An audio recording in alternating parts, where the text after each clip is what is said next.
तो होता है हमें बुलाई को तो शांतानंद बाबू वाला उधर मिल लेंगे। तो आज कार्यक्रम का अंतिम दिन है और आप लोग के अंदर बहुत अच्छाइयाँ हैं, बड़ी खूबी है और भगवान सब बुद्धि दे संपूर्ण समाज को। वैसे एक गांव में गए थे, एक जगह यज्ञ हो रही थी, तो वहाँ हमने क्या देखा, सभी लोग बड़े ध्यान से सुनेंगे। अंतिम दिन का प्रवचन सुनने के बाद जीवन में अंतिम समय तक काम आता है। अंतिम दिन का, इस यज्ञ का अंतिम दिन का ही प्रवचन है। और तो एक गांव में गए थे, तो वहाँ हमने क्या देखा, सब लोगों के अंदर एक ही कमी देखा। लगभग 95% लोगों के अंदर आहार की शुद्धि ना होना। तो वहाँ पहली बात तो आते नहीं थे, 5% के जगह पाते थे शुद्ध जो सात्विक थे, 5 और आ जाते थे 10, और 2-4 और आ जाए तो पता चला 12-14% हो जाए, तो वो 7% हो जाए, 5 रहे तो आपस में तालमेल ना खाए। तो पता चला शुरू से अंत तक सब लोग सामूहिक नहीं हो पाए, जो कि यज्ञ का अर्थ होता है शक्तियों का इकट्ठा करना।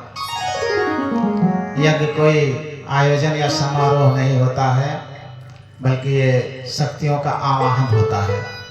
लेकिन उस गांव में हमने अंतिम तक देखते रह गए कि हमने बहुत कोशिश किया, मैया से भी विनती किया, लेकिन लोगों का आपसी प्रेम नहीं बन पाया।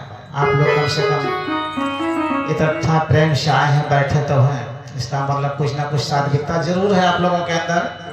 तो जो भोजन है ये जीवन का बहुत बड़ा अंग है। जो हम भोजन करते हैं ये हमारे जीवन का बहुत बड़ा अंग है, हमारे प्राणों को पोषण देता है और दूसरे हमारे मन का निर्माण करता है। क्या? भोजन। केवल भोजन से हम खा पी करके हष्ट पुष्ट नहीं होते हैं, हमारे प्राण को पोषण देता है और हमारे मन का निर्माण होता है। जैसे शांतानंद महाराज जी ने बताया भी कि जैसा खाओ अन्न वैसा रहे मन। और वैसे देहाती लोग भी जब बैठते हैं हमारे पास तो हमको भी समझाते हैं, हंसते हैं, चलो ठीक है भाई, हम तो अपने समय से सात्विकता से रहते हैं। तो जब उनसे हम पूछते हैं दादा तो आपके पूरे परिवार शाकाहारी हैं, सात्विक हैं, कहते हैं क्या करें, हमारी बहू आ गई मैके से, वो खा रही थी, अब लड़का भी खाने लगा, धीरे धीरे हमारा घर बिगड़ रहा है। क्या नाम है? शिव मुनि की बिटिया की तरफ से कितना?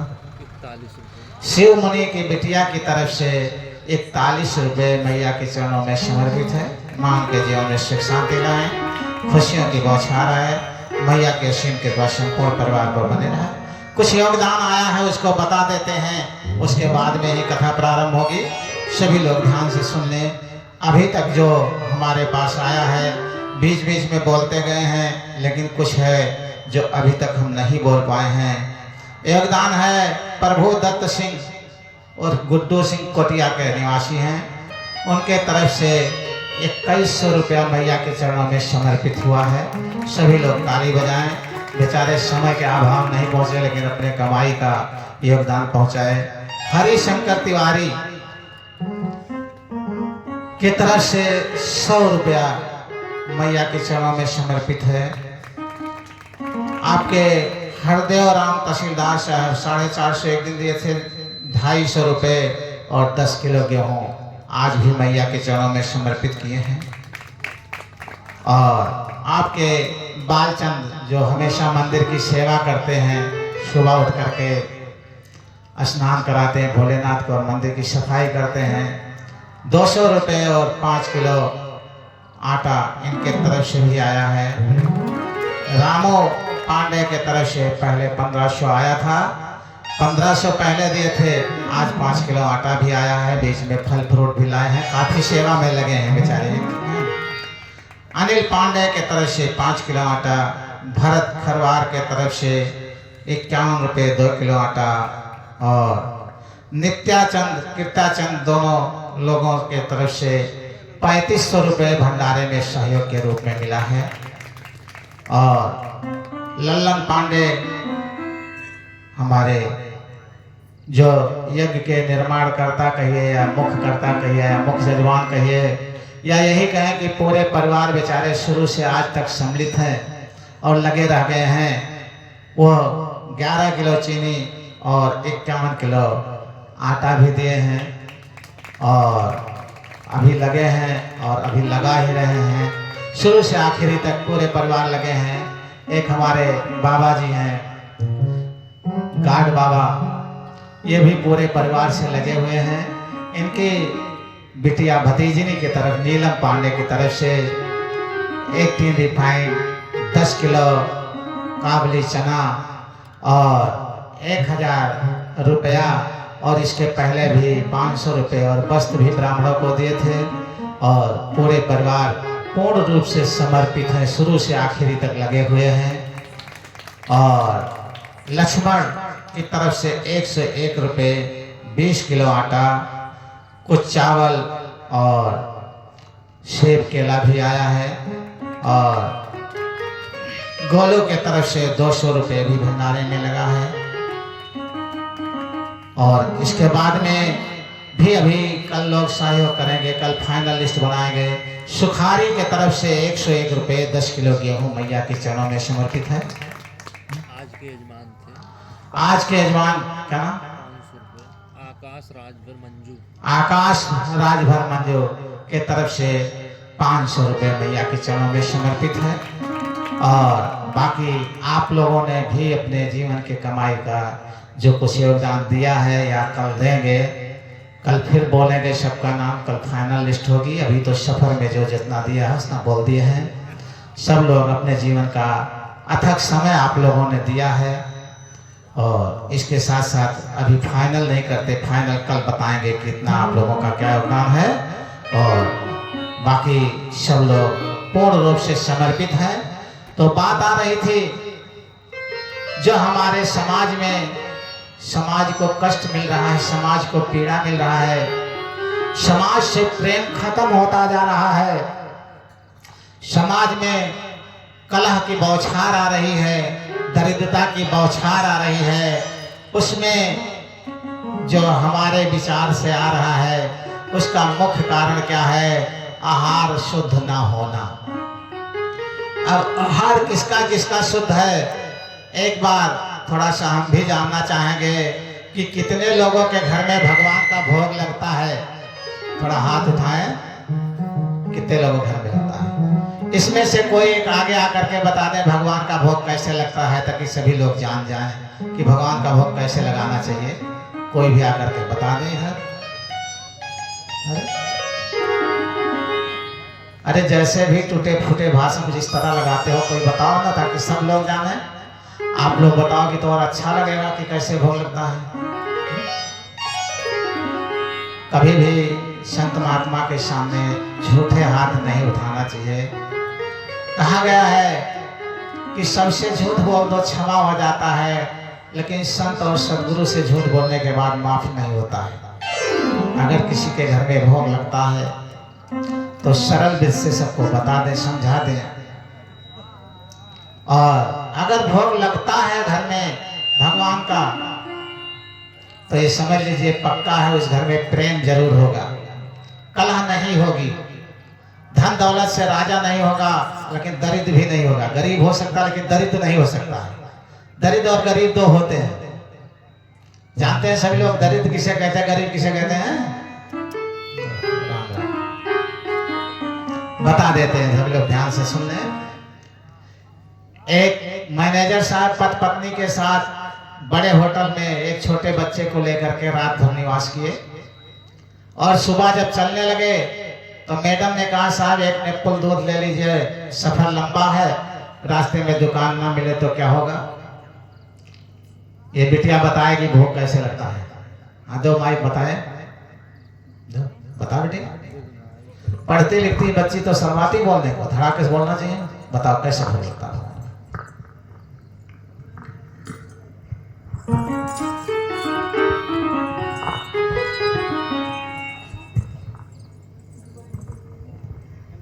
भगवान को तो दादी भोग लगाती हैं, लेकिन भगवान को पहले नहलवाती हैं, फिर जो पापा लाते हैं और उनको चढ़ाती हैं और उसके बाद गंगाजल भी डालती हैं और सिंदूर टीका भी लगाती हैं और जो रहता है सब चढ़ाती हैं, खाना भी रहता है वो भी चढ़ जाता है, फल सब चीज़, बस इतना ही पता है। और दादी क्या भोग लगाती तो क्या बोलती हैं? सब देवी देवता का नाम बोलती हैं। किसका किसका? गणेश जी, हनुमान जी, शंकर जी, पार्वती, दुर्गा माँ, लक्ष्मी माँ, संतोषी माँ, सरस्वती माँ, 33 करोड़ देवी देवता सबको। जो बनता है सबका भोग लगता है? हाँ। लहसुन प्याज पड़ता है? नहीं पड़ता है। वाह, ताली बजाइए। कम से कम 2 घर ऐसे हैं जिसके घर में लहसुन प्याज नहीं पड़ता है, बड़ी खुशी की बात है। चलो, बड़ी अच्छी बात है। और कोई है जिसके घर में लहसुन प्याज नहीं बनता? सबके बनता है। चलो ठीक है, कोई बात नहीं। भगवान का भोग लगाना अच्छी बात है और भगवान कृष्ण ने कहा है आप किसी देवता की पूजा करें वो मेरी पूजा है। आप किसी का भी जो है हवन आवाहन करें लास्ट में मेरे पास ही आता है, उसमें कोई रोक नहीं है। आप सभी देवता का पूजा कर सकते हैं, लेकिन हमारे धर्म का होना चाहिए, हिंदू धर्म का देवता होना चाहिए, क्रिश्चियन नहीं होना चाहिए, ईसाई नहीं होना चाहिए, मुस्लिम नहीं होना चाहिए, अदर धर्म नहीं होना चाहिए। हमारे सनातन धर्म हिंदू धर्म में जितने देवता हैं सबकी पूजा करना चाहिए। अब हम कह दें कि सबके घर में भोग लगे लहसुन प्याज ना खाओ तो संभव नहीं है, ठीक है। ज़्यादातर लोग इसी तरह से खाते हैं कि लहसुन प्याज जरूर पड़ता है इसलिए भोग नहीं लगाते हैं, तो इसका हम विधि बता देते हैं। आप सभी लोग भोग लगा सकते हैं सरल रूप में। जैसे जिस दाल या सब्जी में पड़ गया है लहसुन प्याज, उसको भगवान को नहीं समर्पित करना चाहिए। ये अशुद्ध आहार में आता है, तामसी भोजन में आता है। और जो भी बना है रूखा सूखा उसमें थोड़ा सा गुड़ डाल लें, थोड़ा सा घी डाल लें, ठीक है, थोड़ा सा नमक डाल लें और ले जा करके भगवान के सामने रख दें। उसमें एक तुलसी की पत्ती जरूर डाल दें और जब तुलसी पत्ती डाल लेंगे और भगवान के सामने पानी का आचमनी करके रख देंगे, तो भगवान के सामने जो भी पूजा स्थल है सामने एक पर्दा जरूर होना चाहिए। पर्दा को बंद कर देना चाहिए और 5 मिनट के लिए बाहर खड़े होकर के, और अब संस्कृत में बताएंगे तो सभी लोग जान ही नहीं पाएंगे। हाथ जोड़कर सरल हिंदी में कह दें, हे भगवान, हे भगवान, हे परमात्मा, हे विष्णु भगवान, आप आकर के प्रसाद पाइए और आपका जूठन हम संपूर्ण परिवार पाना चाहते हैं। हमें कुछ नहीं आता जाता, पढ़े लिखे जो कुछ है हिंदी में सरल आया है, संस्कृत मुझे नहीं आता है। त्रुटि होने के डर से हम हिंदी में अपनी भाषा में ही कहते हैं। आप आकर के और प्रसाद पाइए संपूर्ण परिवार, और वही जूठ ले जा करके हम अपने परिवार में प्रसाद के रूप में लेंगे। इतना कह करके और 3 बार ताली बजाएं, ऐसे ऐसे ऐसे 3 बार ताली बजाएं और उसके बाद साष्टांग प्रणाम करें। फिर पर्दा हटा करके और वही प्रसाद, फिर जो पानी जल रखा है उसको आचमनी करके शीतल करके और वो ले जाएं अपने भंडार में डाल लें। उसके बाद भोजन करें। उस भोजन में प्रेम रहेगा, उस भोजन में सद्बुद्धि रहेगी, उस भोजन में लक्ष्मी का वास रहेगा। जहाँ भगवान विष्णु रहेंगे वहाँ माँ लक्ष्मी जरूर आएगी। भगवान विष्णु का जूठन माँ लक्ष्मी जरूर पाती हैं। ऐसा हो ही नहीं सकता जहाँ भगवान विष्णु प्रसाद पाए माँ लक्ष्मी ना पाए। तो जब आप लोग इस तरह से भोजन भगवान का भोग लगाएंगे, पढ़े ना पढ़े अनपढ़ सब कोई लगा लेगा, स्कूल नहीं गया वो भी भोग लगा लेगा, लेकिन शुद्धता की ध्यान रखें। मंदिर से ज्यादा पवित्र किचन होना चाहिए। अगर किचन अशुद्ध है तो बेकार है। अब इसके लिए सभी लोगों को क्या करना है, हमारे मन का निर्माण हमारे भोजन से होता है, हमारे तन का निर्माण हमारे भोजन से होता है। हमने देखा है अगर किसी गाड़ी में बैठे हो और 4 मांसाहारी बैठे हो तो गाड़ी इतना तेज बदबू देती, इतना बसाती है, लगता पलटी हो जाएगा, उतर कर दूसरी गाड़ी बैठना पड़ता। क्यों? अंदर से तो बदबू चीज है, मांस ही खाए हैं तो खुशबू कैसे आएगी। तो इस तरह से सभी लोग एक चीज सीखते हैं कि जिसके घर में मांसाहार है वह घर शमशान है, उसमें कोई शंका नहीं है, उसको भूत प्रेत दिखाने की जरूरत नहीं है, उसको ओझा सोखा के पास जाने की जरूरत नहीं है, उसको किसी प्रकार की दवा दुआ की आवश्यकता नहीं है। सब लोग सोचते हैं गलती की है हम आकर के, यही सोच रहे होंगे। नहीं, ऐसा कुछ नहीं है। हम कहते हैं आज तक हम गलती की, आज से नहीं करेंगे। हम तो बता रहे हैं कि आज के 25 साल पहले हम खूब चोरी बेईमानी करते हैं, गरीब लेबरों का पैसा भी काट लेते थे, मार देते थे, नहीं देते थे। आज बार बार खड़े होकर के रोते हैं कि भैया मैं अनजान था, बहुत गलती किया, क्षमा करना। जितना दंड देना हो मुझे दे दो, सहने को तैयार हैं। तो क्या होगा? माफ होगा? नहीं माफ होगा। अगर मेरे कर्मों से नहीं माफ होगा तो आप लोगों की दुआओं से माफ हो जाएगा, उसमें कोई शंका नहीं है। लाखों लोग की दुआ मेरे पर लगती है, उसमें कोई शंका नहीं है। आज ये शरीर न रहे तो लाखों लोग उपवास करेंगे और रोएंगे, इसमें शंका नहीं है। कहीं समाधि बनेगी तो वहां जंक्शन रहेगा, इसमें शंका नहीं है। मरने के बाद समाधि दीन दुखियों की पीड़ा हरती है, संतों की समाधि। तो कितना भी पाप दोष होगा एक पल में क्षमा हो जाता है। तो हर पल जब प्रभु के चरणों में रहेंगे तो कैसे नहीं क्षमा होगा। तो इसी तरह से आप लोगों से कहते हैं आप लोग बिल्कुल निर्दोष हो जाओगे, लेकिन उसके लिए पहले आहार शुद्धि। आज हम सभी लोगों से, हमने तो किसी से दक्षिणा लिया नहीं है। कोई 10, 20, 100, 50 दे गए होंगे, चलो खर्चा लग जाएगा, कोई बात नहीं। वो दक्षिणा नहीं होता। दक्षिणा जब मांगा जाता वो दिया जाता, वो दक्षिणा होता है। ठीक है, तो सभी लोग कहें हम भी मांग ले दक्षिणा। मांगे ना मांगे? ना मांगे? है? अगर हम दक्षिणा नहीं मांगेंगे तो आप लोगों को यज्ञ का फल भी नहीं मिलेगा। ऐसे मिलेगा बिना दक्षिणा का? यज्ञ भगवान के पत्नी का नाम दक्षिणा है, और जब तक पति पत्नी दोनों नहीं रहते तब तक यज्ञ पूरी नहीं मानी जाएगी। तो जो दक्षिणा नहीं देगा तो उसका मेहनत दाढ़ हो जाएगा 10 दिन का। तो इसीलिए दक्षिणा तो सबको देना है। तो सबसे पहले तो जिसके अंदर सबसे बड़ा दुर्गुण मांसाहार है वो उसी को मुझे दे दे दक्षिणा के। ठीक है? बाप रे बाप, बड़ा संकट है, कितना दुख की बात हो गई। हो गई, सही बात है। आज हम बता दें, यही प्रतापगढ़ जिले में हमारी यज्ञ हो रही थी, और एक लड़का कुम्हार का था। कुम्हार जो मिट्टी का बर्तन बनाते हैं, तो वो गया था मिट्टी खोदने, और जब मिट्टी खोदने गया तो मिट्टी ऊपर से गिरा, उसका कमर टूट गया। और जब कमर टूट गया तो डॉक्टर ने कहा ये जीवन में खड़ा नहीं हो पाएगा। उसके माँ बाप दोनों आए दोपहर में 12 बजे से 1 बजे तक लोगों के दुख की समस्याओं का समाधान सुनते थे। रोने लगे कि महाराज डॉक्टर ने कहा हमारे एक ही लड़का था, ये खड़ा नहीं हो पाएगा। हम कहा हमको दक्षिणा दे दो और मैं तारीख लिख देता हूँ, 6 महीने के अंदर लड़का दौड़ने लगेगा। कहीं महाराज बताओ हम उधार कर्जा ब्याज पर ला करके दे देंगे दक्षिणा। हम कहें नहीं, दक्षिणा पैसा नहीं लेंगे, तुम दोनों लोग शाकाहारी हो जाओ और आज तारीख लिख दो। 10-12 लोग थे, हम कहें इनके सामने मैं साइन बना देता हूँ, 6 महीने लड़का चलने लगेगा। उसका बाप इतना तेजी से भगा कि मेरी तरफ दोबारा घूम कर देखा नहीं।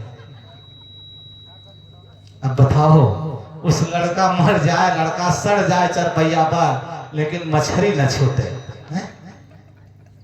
अब बताओ कितना प्यारा आहार है। जितने लोग थे सब हंसने लगे, कहे गुरुजी आप जानते थे नहीं छोड़ेगा क्या? हम कहे नहीं, मेरी मैया में वो ताकत है, इसको हफ्ता भर में दौड़ा सकती है, लेकिन इसके अंदर वो तपस्या करने की क्षमता नहीं। मुर्दा को जीवित कर सकती है, लेकिन उस क्षमता नहीं, इसका लाभ लेने लायक कोई है नहीं, किसका कर दे। दुर्गुणों को हरती हमारी मैया महाकाली। एक बार बोलो आदिशक्ति मैया महाकाली की जय। तो जो दुर्गुणों का दान देता है उसके साथ मैया महाकाली का हाथ हमेशा बना रहता है। और हमारे मैया का मुख्य दक्षिणा क्या होता है? अपने दुर्गुणों का दान दे देना। ठीक है, वही हमारे मैया महाकाली का आहार है। और दुर्गुणों का नाश करने के लिए मैया महाकाली की उत्पत्ति हुई थी। जब रक्त बीज राक्षस का नाश मैया दुर्गा नहीं कर पाई, भोलेनाथ से कही प्रभु मेरे बस की बात नहीं है, मैं जैसे काटती हूँ जितना बूंद नीचे गिरता है रक्त उतने वीर तैयार होते हैं, तो बहुत हो रहे हैं। तब भोलेनाथ ने जाकर के माँ पार्वती से कहे कि हे पार्वती, अगर आप अपनी वो शक्ति दिखा दो, जब गणेश जी का सर हमने काटा था, आपने माँ काली का विकराल रूप धारण किया था, वही रूप वही शक्ति आज जरूरत है, नहीं तो रक्तबीर राक्षस पूरे विश्व को नहीं रहने देगा।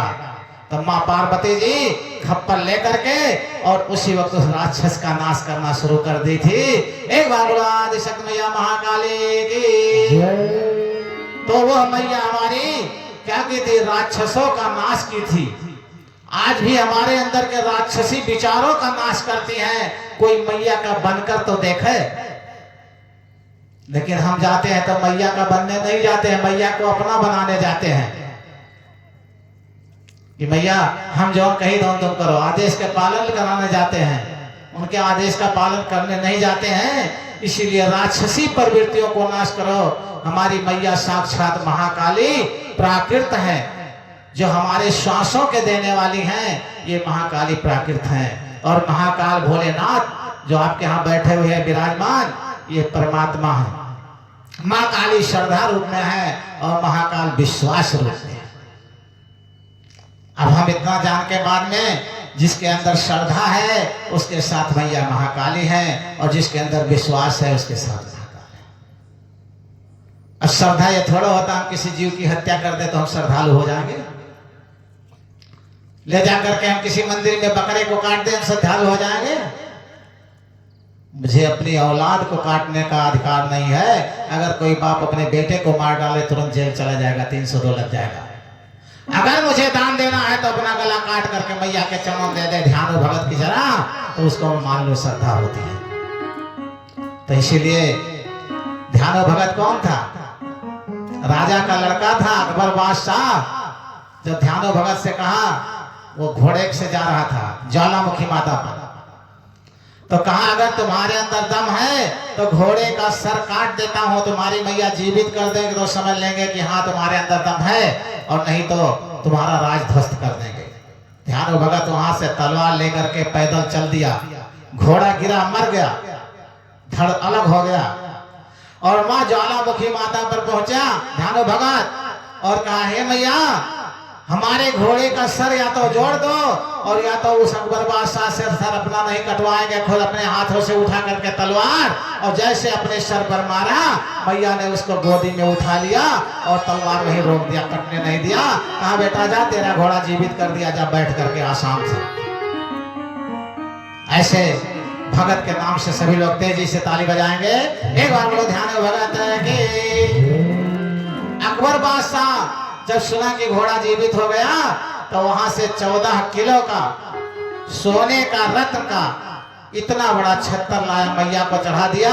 मैंने अपनी आंखों से देखकर आया हूँ, वो छत्तर किसी धात का नहीं रहेगा, पीला पीला दिखाई देता है।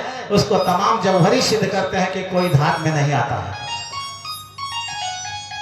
तो मैया तो वो होती है कि अगर बलिदान देना तो अपने जीवन का बलिदान दे करके देखो, मैया सब कुछ देने वाली है। मुर्दा को भी जीवित करने की क्षमता है, लेकिन अपने को चढ़ा करके देखो, किसी जीव को काट करके ना देखो। इसीलिए सबके लिए कहते हैं कि अगर आप सनातन धर्म के हैं, सनातनी धर्म के हैं, आप गर्व से कह सकते हैं कि हिंदू हैं, तो हिंदू के अंदर हया और दया होनी चाहिए। अगर हमारे अंदर दया होगी तो हम मच्छर को भी मारने के लिए सोचेंगे एक बार, और हम मछली को मार डालते, मुर्गा को मार डालते, बकरा को मार डालते, जिसको हम पालते हैं उसी को मार डालते हैं, तो हम कहाँ से हिंदू हो सकते हैं। इसीलिए सबके लिए यही संदेश है, और ये परमपिता परमात्मा का संदेश है। अपनी पीड़ा किसी से कहने की जरूरत नहीं है। संतों की वाणी मानो, तुम लोगों की पीड़ा धूल की तरह अपने आप उड़ जाएगी, दौड़ने की जरूरत नहीं है। तो हमारे जीवन में भोजन मुख्य आहार है। हमारे मन का निर्माण भोजन से होता है। अगर हम अपवित्र भोजन करेंगे तो गंदे विचार हमारे अंदर उत्पन्न होगा। अगर हम गंदे विचार से बनाया हुआ भोजन करेंगे, गंदे विचार से कैसे बनाया जाता भोजन? जैसे बहुत माताएं क्या करती हैं, पति को गाली देती रहती, भोजन बनाती रहती, बेटे को गाली देती रहती, भोजन बनाती रहती, पड़ोसी को गाली देती रहती, भोजन बनाती रहती, शराब पीती रहती है, ठीक है? तो वो गंदा विचार हो गया। कुछ माताएं अपने सदगुरु के नाम को जपते जपते भोजन बनाती हैं, वो पवित्र विचार हो गया। अब हम मुर्गा बनाएंगे तो गुरु का नाम कैसे जपेंगे, भगवान का नाम कैसे जपेंगे। तो इसी तरह से आज जो घर घर में पितृ दोष है, वो चाहे जितना सपिंडी एक कराओ, त्रिपिंडी एक कराओ, चाहे जितनी बार गया जाओ, 1000 बार भागवत गीता सुनाओ, अगर आप अपने विचार को पवित्र नहीं करोगे, अपने कार्य को पवित्र नहीं करोगे, अपने पड़ोसी का भला नहीं चाहोगे, किसी दूसरे को दुख देना चाहोगे, तो तुम्हारे पितृदोष किसी के खत्म नहीं हो सकते हैं, चाहे जितना पूजा करते रहो। मैंने देखा है कि 4-4 घंटा माला जपते रहेंगे, पूजा करते रहेंगे और करते रहेंगे, भगवान पड़ोसी की बिगड़ जाए, सब चला। इसीलिए अपने दोष को खत्म करने के लिए दुनिया को निर्देश के रूप में देखना शुरू कर दो कि दुनिया में सबसे ज्यादा दोषी हम ही हैं, तुम्हारे दोष खत्म हो जाएंगे। और जब तक दूसरे को दोष देखोगे तब तक नहीं खत्म होंगे। तो इसीलिए सबको क्या कहते हैं कि जब आप अशुद्ध विचार से बनाया भोजन बनेंगे तो क्या होगा, आपके मन मलिन कर देगा और ठीक से रहने की शक्ति नहीं रह जाएगी। आज लोगों के अंदर क्या है, ठीक से जीने की शक्ति नहीं है। आज जो हमारे समाज की पीड़ा है उसका मुख्य कारण यही है कि हमारा आहार अशुद्ध है, तो हमारा विचार अशुद्ध हो जाता है, हमारा कार्य अशुद्ध हो जाता है, हमारा धन अशुद्ध हो जाता है, हमारा मन अशुद्ध हो जाता है, तो हम सुखी कैसे रह सकते हैं। तो इसलिए सब लोग कहते हैं दक्षिणा ना मांगो, तो हम नहीं मांगेंगे, आप लोग ले जाओ, रखे रहो, बड़े आदमी बन जाओ, ठीक है। तो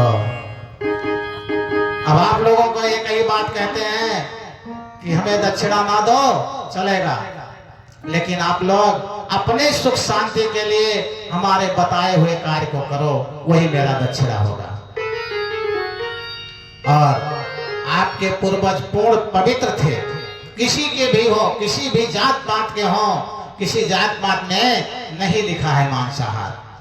जो भी खाते हो, जो कहते हो मैं छोटी जात हूं, मैं गंदे विचार का हूं, मैं गलत बिरादरी का हूं, ऐसा कहीं कुछ नहीं लिखा है। जात पात की करो विदाई, हिंदू हिंदू भाई भाई, सभी लोग भाई बहन हैं।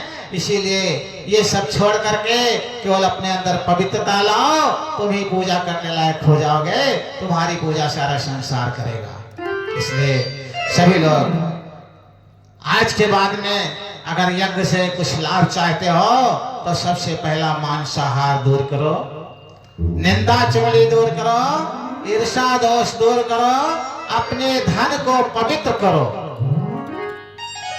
अब बताओ धन कैसे पवित्र होगा? जब हम कमाते हैं तो हमारे कमाई में तमाम लोगों का हिस्सा होता है, उसको बांट करके खाना चाहिए। हम लोग तो बांट करके खाते हैं। क्या कहते हैं, दान लेकर दान करो, तीनों लोग पर राज करो। तो हम लोग दान लेते हैं, दान करते हैं, आप लोगों से लेते हैं, आप ही लोगों को लगा देते हैं, इससे अच्छा क्या हो सकता है। लेकिन आप लोगों का भी फर्ज है कि जो कमाई आती है उसका दशांश दान करना शुरू कर दो। बीमारी बाधाओं से बच जाओगे, आपसी कला से बच जाओगे, दरिद्रता से बच जाओगे, संसार की विपत्तियों से छुटकारा पा जाओगे। अगर ऐसा नहीं करते हो तो संसार के संकट से कभी जीवन में छुटकारा नहीं पाओगे।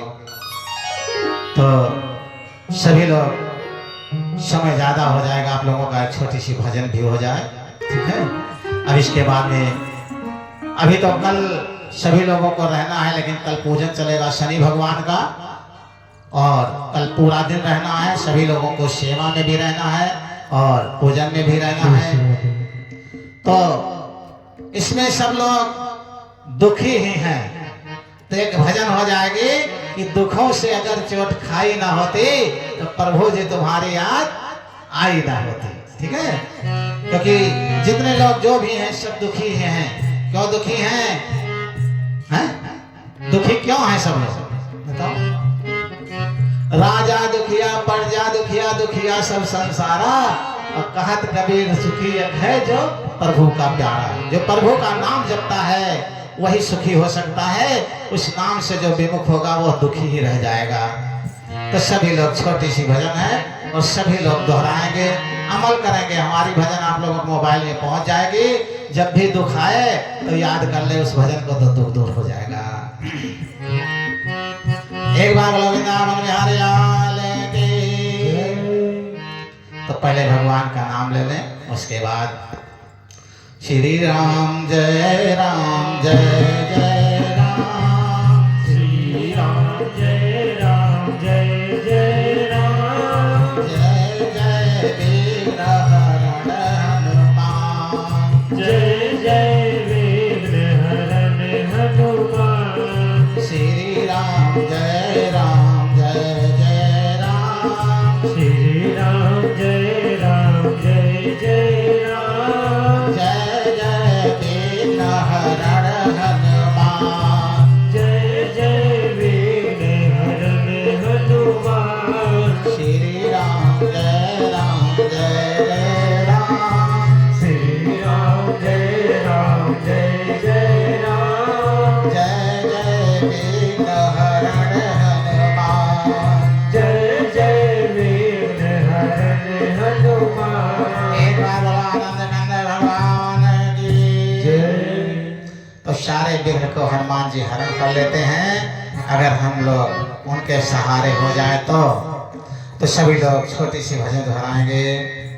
अरे दुखों से अगर चोट खाई न होती, तुम्हारी प्रभु याद आई न होती, दुखों से अगर चोट खाई न होती, तुम्हारे प्रभु याद आई न होती, दुखों से अगर चोट खाई न होती, तुम्हारी प्रभु याद आई न होती, दुखों से अगर चोट खाई न होती, तुम्हारी प्रभु याद आई न होती, जगाते नयन तुम निज ज्ञान द्वारा, कभी हमसे कोई भलाई न होती, जगाते न यदि तुम्हें निज ज्ञान द्वारा, कभी हमसे कोई भलाई न होती, जगाते नयन तुम निज ज्ञान द्वारा, कभी हमसे कोई भलाई न होती, जगाते न यदि तुम निज ज्ञान द्वारा, कभी हमसे कोई भलाई न होती। हाँ, भगवान कैसे जगाएंगे हम लोगों को बताओ। जैसे अभी शांतानंद महाराज कह रहे थे कि अगर भगवान की कृपा होगी तो कल भी राम की कथा हो जाएगी। अब एक बात बताइए, भगवान की कृपा तो है ही है तभी तो कथा हो रही है, और संत की कृपा है तब हो रही है। अगर आप लोग अपने ऊपर अपनी कृपा ना करो तो ना भगवान का दोष है ना संत का दोष है, ठीक है। जब आप लोग अपने ऊपर अपनी कृपा करोगे तो समझो 24 घंटा भगवान की कथा हो रही है। लेकिन अगर आप लोग अपने लिए अपनी कृपा नहीं किए अपने ऊपर, तो अब भगवान निर्दोष हो रहा है, वो छुट्टी पा रहा है। तो वो निज ज्ञान द्वारा आप लोगों को जगा दिया। अब उसके कहने से भी ना मानो तो चतुर्भुजी तुम्हें नहीं आएगा कि मत खाओ। जब तुम थाली में परोसोगे तो उठाकर फेंकने नहीं आएगा, खाओगे, ठीक है। लेकिन वो कहेगा कि मैंने जो मंच पर आकर के बोल दिया था कि ना खाओ, इससे संकट और दुख बढ़ता जाएगा। ईर्षा दोष ना करो, आपसी कलह ना करो, इससे दरिद्रता आएगी। दान पुण्य करते रहो। अच्छा, दान कहाँ कहाँ करना चाहिए? उचित जगह करना चाहिए जहाँ पैसे का सदुपयोग होता हो। अगर कहीं गंदे जगह दान कर दिए, उस पैसे को कोई हत्या कर डाला, उस पैसे का कोई दुरुपयोग कर लिया, उस पैसे को खा करके कोई दारू पी लिया, तो क्या होता है? देने वाला और लेने वाला दोनों नरकगामी होते हैं। इसलिए दान भी पवित्र जगह करना चाहिए। तो अभी क्या हुआ? अरे जगाते नयद तुम निज ज्ञान द्वारा, कभी हमसे कोई भलाई न होती। जगाते न यदि तुम निज ज्ञान द्वारा, कभी हमसे कोई भलाई न होती। कभी भी हमें चैन मिलती न जग में, कभी भी हमसे चैन मिलती न जग में, तुम्हीं ने जो चिंता मिटाई न होती। कहीं भी हमें चैन मिलती न जग में, तुम्हीं ने जो चिंता मिटाई न होती। अगर ये संसार की चिंता नहीं मिटेगी जब चैन नहीं मिल सकता है, और चैन कब मिटेगा? जब तक हम भगवान के शरणागति नहीं होंगे तब तक नहीं मिलेगा। तो दुखों से अगर चोट खाई न होती, तुम्हारी प्रभु याद आई न होती। दुखों से अगर चोट खाई न होती, तुम्हारी प्रभु याद आई न होती। कहीं भी हमें चैन मिलती न जग में, तुम्ही ने जो चिंता मिटाई न होती। कहीं भी हमें चैन मिलती जग में, तुम्ही ने जो चिंता मिटाई न होती। दुखों से अगर चोट खाई न होती, तुम्हारी प्रभु याद आई न होती। दुखों से अगर चोट खाई न होती, तुम्हारी प्रभु याद आई न होती। कभी जिंदगी में ये आंखें न खुलती, अगर रोशनी तुमसे पाई न होती। कभी जिंदगी में आंखें न खुलती, अगर रोशनी तुमसे पाई न होती। दुखों से अगर चोट खाई न होती, तुम्हारी प्रभु याद आई न होती। दुखों से अगर चोट खाई न होती, तुम्हारी प्रभु याद आई न होती। उन्हीं तुमसे लाखों की हम मानते क्यों, हमारी जो बिगड़ी बनाई न होती। बनी तुमसे लाखों की हम मानते क्यों, हमारी जो बिगड़ी बनाई न होती। बड़ा अच्छा प्रसंग है, सभी लोग बड़े ध्यान से दोहराएंगे। और बनी तुमसे लाखों की हम मानते क्यों, हमारी जो बिगड़ी बनाई न होती। बनी तुमसे लाखों की हम मानते क्यों, हमारी जो बिगड़ी बनाई न होती। दुखों से अगर चोट खाई न होती, तुम्हारी प्रभु याद आई न होती। दुखों से अगर चोट खाई न होती, तुम्हारी प्रभु याद आई न होती। आप लोग मेरा कहना मत मानो, आप लोग जैसे हम बताते हैं ऐसे चल करके देखो। अगर तुम लोगों के घर में खुशियों की बौछार ना आ जाए तो फिर मैं कहता हूँ मानना छोड़ दो प्रभु को। लेकिन कम से कम चल कर तो देखो। मैं वादा नहीं, मैं वचन नहीं देता, मैं भरोसा नहीं देता हूँ, मैं गारंटी लेता हूँ खुशहाली आ जाएगी सबके घर में। लेकिन अपने दुर्गुणों को छोड़ करके देखो, वहाँ सदगुरु की प्रकाश स्वयं आ जाएगा। तो किसी का कहीं भी नहीं था ठिकाना, शरण यदि परम सुखदाई न होती। किसी का कहीं भी नहीं था ठिकाना, शरण यदि परम शांतिदाई न होती। किसी का कहीं भी नहीं था ठिकाना, शरण यदि परम शांतिदाई न होती। किसी का कहीं भी नहीं था ठिकाना, शरण यदि परम शांतिदाई न होती। दुखों से अगर चोट खाई न होती, तुम्हारी प्रभु याद आई न होती। दुखों से अगर चोट खाई न होती, तुम्हारी प्रभु याद आई न होती। पथिक से पतित की भला कौन सुनता, तुम्हारे यहाँ जो सुनाई न होती। पथिक से पतित की भला कौन सुनता, तुम्हारे यहाँ जो सुनाई न होती। दुखों से अगर चोट खाई न होती, तुम्हारी प्रभु याद आई न होती।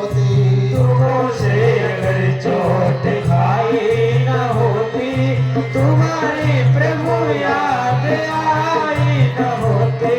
दुखों से अगर चोट खाई न होती, तुम्हारी प्रभु याद आई न होती। दुखों से अगर चोट खाई न होती, तुम्हारी प्रभु याद आई न होती। भगवानंद नंदन भगवान की जय। तो जो संसार रूपी दुख है, इससे बचने के लिए क्या करना है? ये जीवन की नैया भगवान के चरणों में समर्पित कर देना है। ये जिंदगी कहाँ कर देना है? भगवान के चरणों में समर्पित कर देना है।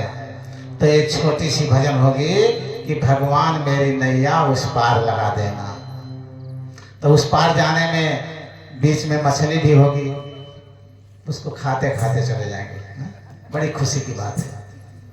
नहीं, जब हम यही छोड़ देंगे तो मछली उस पार नहीं, वो भवतरणी में पड़ी रहेगी। उसका आशीर्वाद लगेगा कि इनका राज था तभी मुझे नहीं मारा। हम कहते हैं जब आप कुछ करने लायक नहीं हो तो आप क्या किसी का भला करोगे, लेकिन अगर किसी का बिगाड़ने लायक हो, ना बिगाड़ो भला कर दो, तब एहसान किया उसके साथ। और खुद मर रहे हो तो क्या मारोगे? तो इसी तरह से मनुष्य एक सामर्थ्य जीवन है, ये जो चाहे सो कर सकता है। भगवान ने कह दिया है कि ये चाबी तुम्हारे हाथ में दे दिए हैं, डायरी और कलम दे दिए हैं। कब लिखने के लिए? 3 दिन की जिंदगी मिली है, बचपना, जवानी और बुढ़ापा। तो ना हम बचपना में कुछ लिख सकते हैं, ना बुढ़ापा में लिख सकते हैं, लेकिन जवानी आई है। जवानी में हम अपने भाग्य को लिखने का मौका पा गए। हम भी सोचते हैं कि 1 लाख 1.5 लाख महीने में कमाते हैं, जवानी भर कमा ले, जब बाल सफेद होना शुरू होगा तब बड़ा बड़ा रखा करके किसी मंदिर पर बैठ जाएंगे। लेकिन नहीं, हमने ये सोचा संसार को तो बेवकूफ बना लेंगे, लेकिन उस परमात्मा को कौन बेवकूफ बना पाएगा? देखता है। तो इस जीवन का अपने शेष समय भगवान के चरणों में समर्पित कर दिया। किसके लिए? समाज और संसार के लिए कर दिया। अपने लिए नहीं किया, अपना तो बन गया, बिगड़ गया, जो कुछ बनना बिगड़ना था, कोई बात नहीं, लेकिन मेरी वजह से और किसी का लाभ हो जाए। तो इसी तरह से आप लोग अपने जीवन में और किसी को सुख शांति देने का संकल्प ले लो। और इसके बाद में भगवान तक पहुंचने के लिए क्या क्या बाधाएं हैं इस भजन में दिया है। ये सब भजन आप सबके मोबाइल पर पहुंच जाएगा। वही श्री महाविद्या आश्रम चैनल सब्सक्राइब करके और सभी लोग रोज सुनते रहो। ये भजन है तो कभी गलती नहीं होगी, कभी पशुता नहीं आएगी, कभी दानव नहीं बन सकते हो। हमेशा आपके अंदर मनुष्यता रहेगी और मानव बनकर जी सकते हो। तो सभी लोग दोहराएंगे, अरे भगवान मेरी नैया उस पार लगा देना, भगवान मेरी नैया उस पार लगा देना। अब तक तो निभाया है, आगे भी निभा देना। भगवान मेरी नैया उस पार लगा देना। अभी तक तो निभाया है, आगे भी निभा देना। भगवान मेरी नैया उस पार लगा देना। अब तक तो निभाया है, आगे भी निभा देना। भगवान मेरी नैया उस पार लगा देना।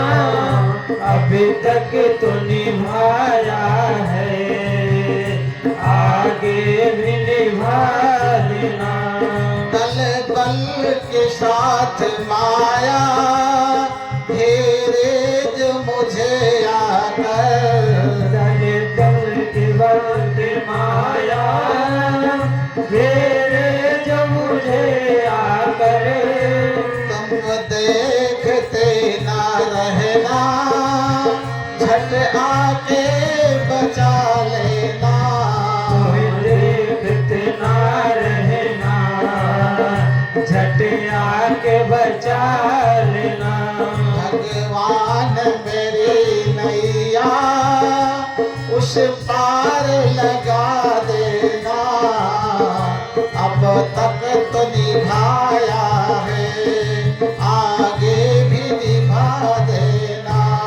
भगवान मेरी नैया उस पार लगा देना, अभी तक तो निभाया है, आगे भी निभा देना। बड़े ध्यान से विचार कीजिए।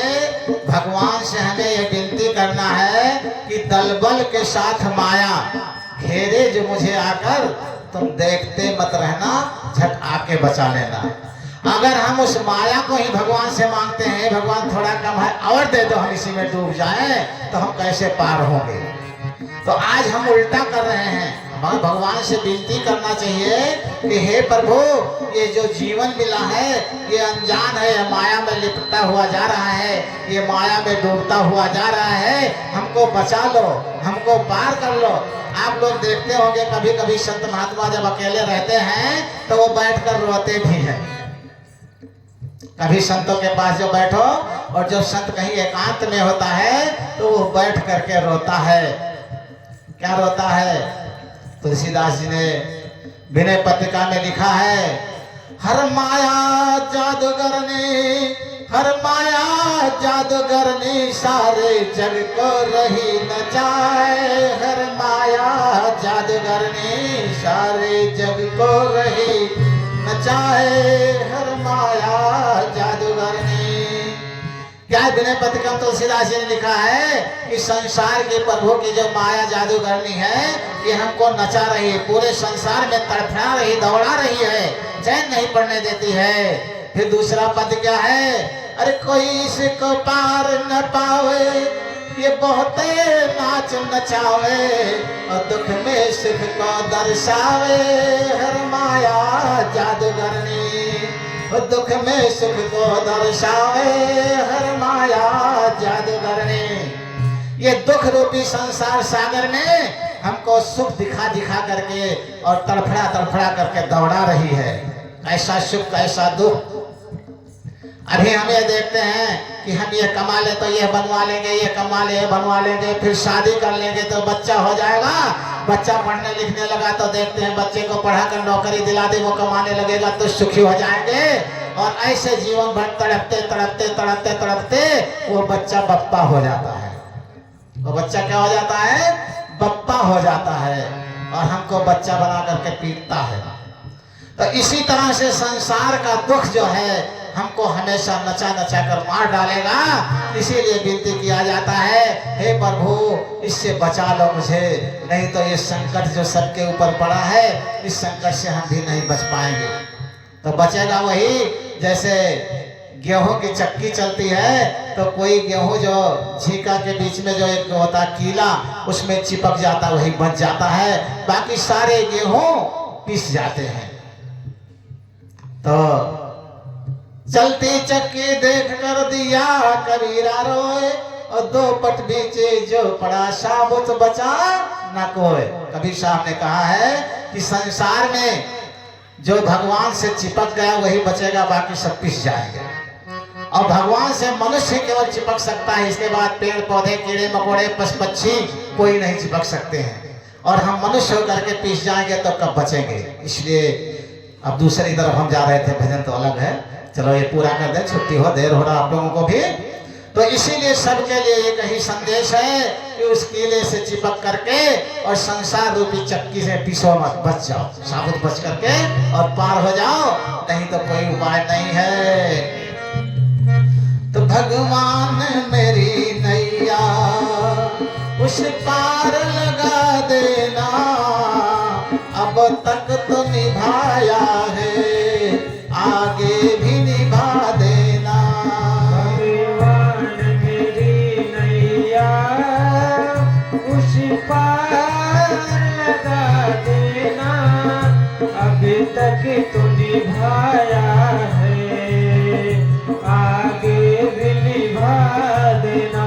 दल बल के साथ माया घेरे जो मुझे आकर, दल बल के साथ माया घेरे जो मुझे आकर, तुम देखते न रहना, झट आके बचा लेना।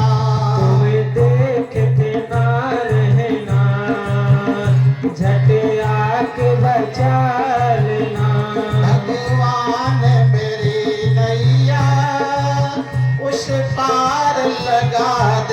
देना, अब तक तो निभाया है, आगे भी निभा देना।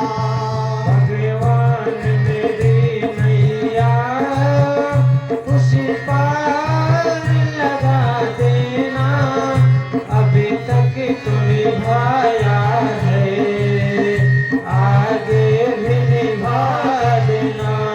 तुम इष्ट में उपासक, तुम देव में पुजारी। तुम इष्ट में उपासक, तुम देव में पुजारी। यह बात अगर सच है, सच करके दिखा देना।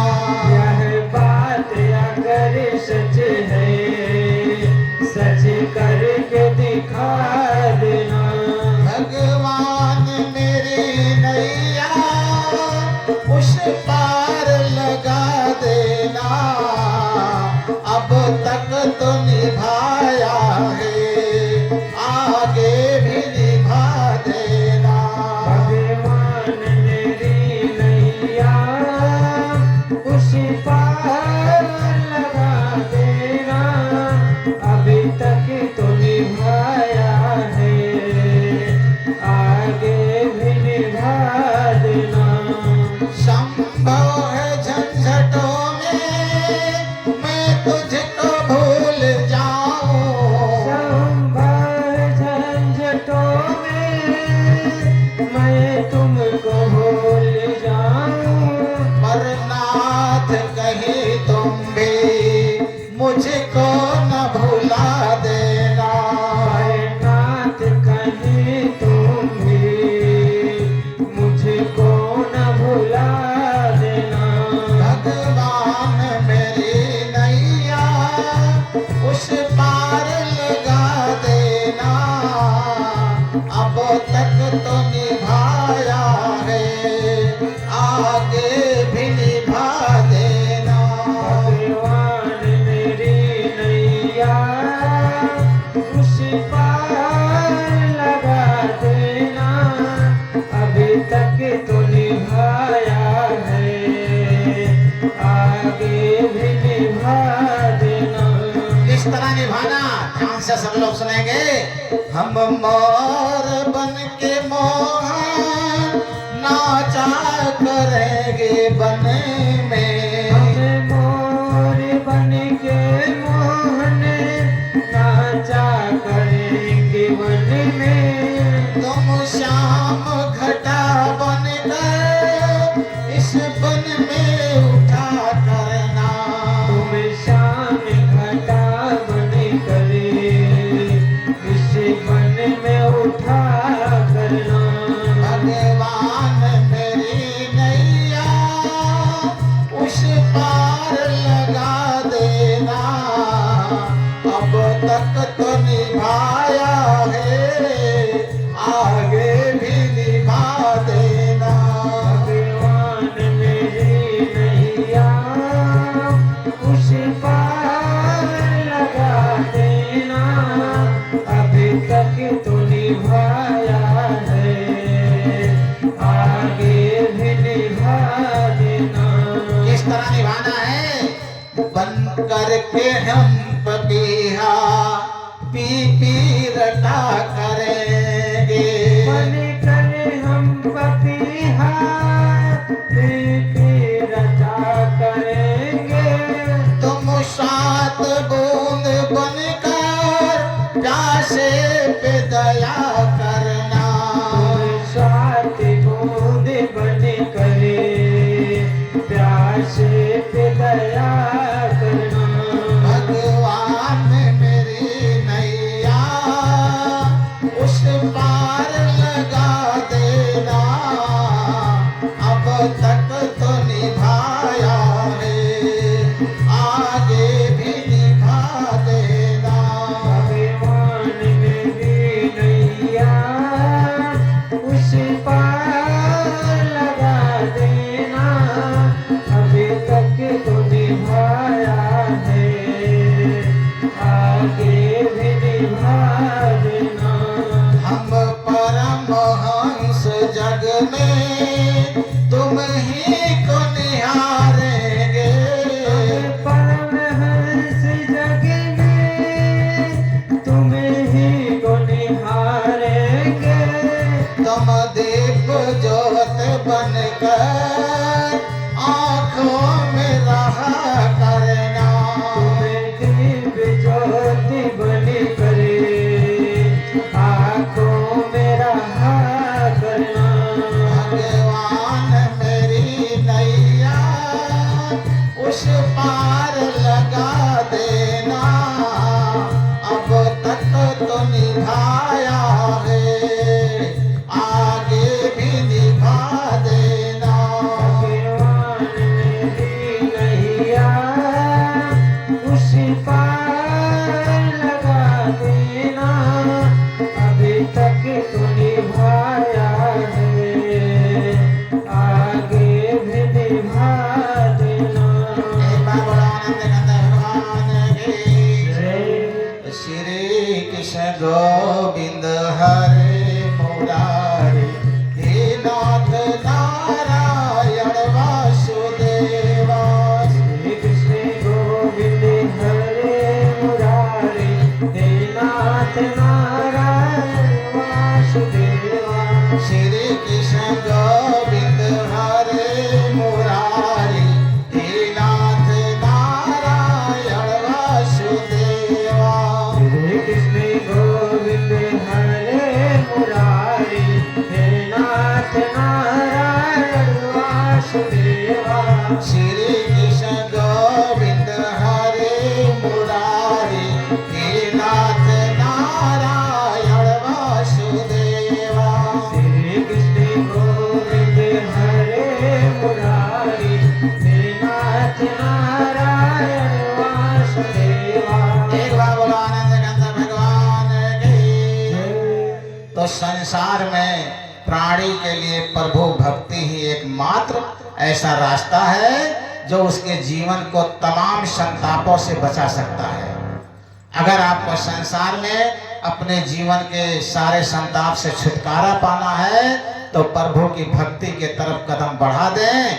अगर नहीं, संसार के संतापों से छुटकारा पाने का कोई रास्ता नहीं है। इसीलिए जो आप लोग इधर उधर भटकते हैं वो भटकना छोड़ दें, प्रभु के चरणों में समर्पित हो जाएं। ये जन्म नहीं, हर जन्म धन्य हो जाएगा। इसीलिए सारे संताप का दवा एक ही प्रभु के चरणों में है। उनकी भक्ति में सभी लोग लग जाएं। अब बहुत कहेंगे हम रोज मंदिर आते हैं, हम रोज नहाते हैं, हम रोज पूजा करते हैं। ये प्रभु की भक्ति केवल यही तक नहीं है। प्रभु की भक्ति ये है कि जैसे अभी आप लोगों ने गाया है, ऐसे आप लोग अपने आप में भगवान से विनती करें कि हे प्रभु, जहाँ आप रहें वहीं हम रहें, जहाँ हम रोएं वहीं आप पहुँच जाएं, जहाँ हमारी आंसू गिरना हो वहीं आप दिखाई पड़ जाएं, जहाँ मेरी पलकें खुले वहीं आप दिखाई दे जाएं। इस तरह से एक बार एक गोपी तपस्या कर रही, तपस्या कर बैठी थी ध्यान में। नारद जी कहा, देवी तुम धन्य हो, तुम्हारी भक्ति धन्य है। बोली क्यों मुनि जी? कहीं जिस तरह तुम ध्यान लगाकर बैठी हो, अच्छे अच्छे ऋषि मुनि का ध्यान नहीं लगता। कहीं मैं ध्यान लगाती नहीं हूँ, मैं ध्यान छोड़ना चाहती हूँ, लेकिन मेरी पलकें जैसे खुलती है तैसे मुरलिया वाला मेरी पलकों के सामने दिखाई पड़ता, संसार में कुछ दिखाई नहीं पड़ता है। इसीलिए मैं बार बार विनती करता हूँ कि हे प्रभु, थोड़ी देर मेरी पलकों से हट जाओ, संसार को देख लें, लेकिन एक क्षण के लिए, एक पल के लिए नहीं हटता है। एक बाबला वृंदावन बिहारी लाल की। अब ऐसे प्रभु को अगर हम मनुष्य करना अपना पाए तो दुनिया में हम कुछ नहीं कर पाएंगे। इसलिए हमें संसार के संतापों से बचने का केवल प्रभु की भक्ति एक आधार है। तो सभी लोग प्रभु की भक्ति करना शुरू